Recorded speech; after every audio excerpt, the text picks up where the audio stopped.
धर्म होता है। हाँ। और पति से भेद रखा तो धर्म न्यून हो जाता है। खीर तो माने खाई है, पर अरे पड़ोसी ने तो खाई नहीं, पर पति देव आए तो पति देव को बता दिया, पति देव तुमने जो मेरे लिए चरू बनाई वो मेरी माँ ने कहा तो तुम्हारे तो बालक क्षत्रिय हो गए और उसके बालक ब्राह्मण हो। समय आने पर आज सत्यवती के घर में जमदग्नि महाराज पैदा हुए। जमदग्नि महाराज रेणुका से विवाह हुआ, रेणु की कन्या से। वसुमदादय माने 8 लालाओं के बीच में परशुराम जी महाराज पैदा हुए। जमदग्नि महाराज बड़े योगी हैं। इनके पास एक कामधेनु नाम की गऊ है। एक बार महेशमती नगरी का सहस्त्राबाहु अर्जुन राजा आया, इन्होंने बड़ा सुंदर स्वागत किया। स्वागत में देखा तो ना तो कहीं गैस है, ना कहीं सिलेंडर है, ना कहीं भट्टी है। ये 36 प्रकार के भोजन कहाँ से आ रहे हैं? राजा ने देखा तो कामधेनु से निकल रहे, कामधेनु दे रही है। वैसे अच्छी वस्तु के लिए कभी राजा को नहीं बताना चाहिए, कथा का भाव है। राजा के मूड की बातें जाने क्या कहते। हाँ, राजा से तो छिपा करके रखना चाहिए। राजा ने कहा ये ऋषि कामधेनु तो ये हमारी राज्य के लायक है। ऋषि ने कहा नहीं नहीं, ये तो ऋषियों के लिए है, पर ये बलवान है, 1000 भुजा है। जबरन कामधेनु को खोल करके ले गए। कामधेनु हुंकार करती जाती है। परशुराम जी आए, पिताजी रुदन कर रहे हैं। जमदग्नि महाराज पिता को देखा क्या हो गया, कहा कामधेनु को सहस्त्राबाहु अर्जुन ले गया। परशुराम जी महाराज ने फरसा को उठाया और ले जाकर के सत्य अक्षौहिणी सेना के बीच में अकेले परशुराम है। घमासान युद्ध होने लगा महेशमती नगरी में। एक ही परशुराम ने शाखा एवं वनस्पति, जैसे किसान खेत को नष्ट कर देता है काट काट करके, वैसे ही परशुराम जी ने 17 अक्षौहिणी सेना का भी ध्वंस कर दिया और सहस्त्राबाहु अर्जुन का भी वध कर दिया। लौट करके आए। जमदग्नि महाराज ने पूछा क्या हुआ। हरिधानी नाम की गऊ को लेकर के पिता को दिया। कहा 17 अक्षौहिणी सेना का वध हुआ है। जब ये गऊ लौट करके आई है तो इन्होंने कहा राम राम महाबाहो भगवान पाप मकार से अवधे नरदेवम सार्वदेवमयं व्रथा। राम राम, तुमने तो बहुत हत्या का काम किया, कितनी सेना मारी गई इसमें।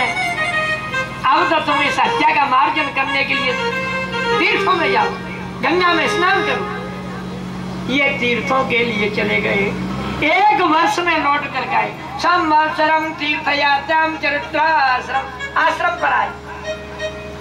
इधर में जमदग्नि महाराज ने अपनी पत्नी को बुलाया और पत्नी रेणुका से कहने लगे हमारा यहाँ भजन का टाइम हो रहा है, जल्दी से गंगा जी से जल लेकर के आओ।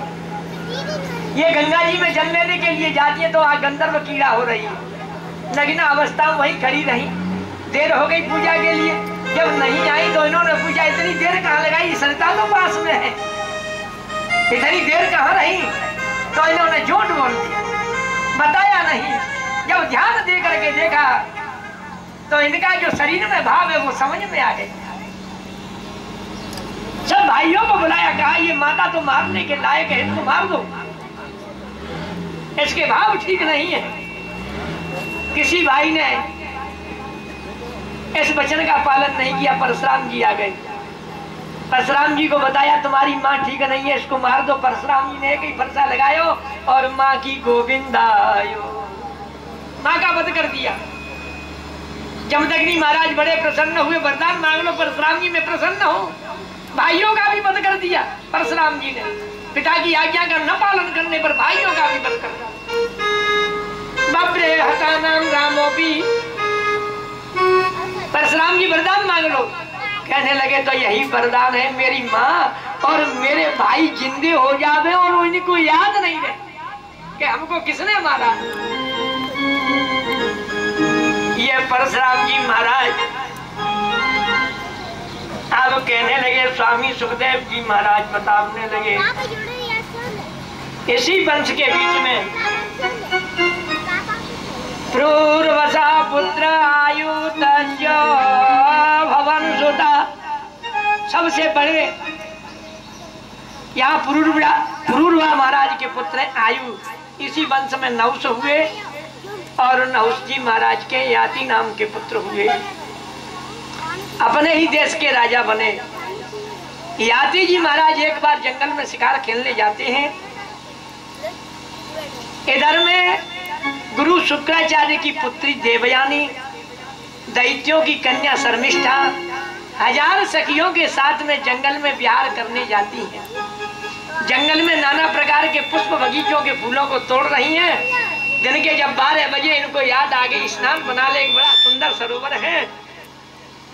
वीक्षाव्रजन्तं कीर्षं सहदेवा प्रसस्थितौ,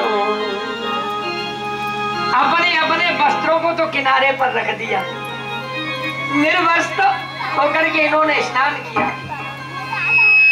सरोवर में स्नान, उधर से शंकर भगवान सती मैया नंदीश्वर पर बैठ कर आ रहे। इन्होंने जब शंकर भगवान को देखा तो देवियां बड़ी शर्मिंदा हुई और भाग भाग करके अपने वस्त्रों को आच्छादित कर लिया। जब वस्त्रों को आच्छादित कर लिया तो अदला बदली हो गई।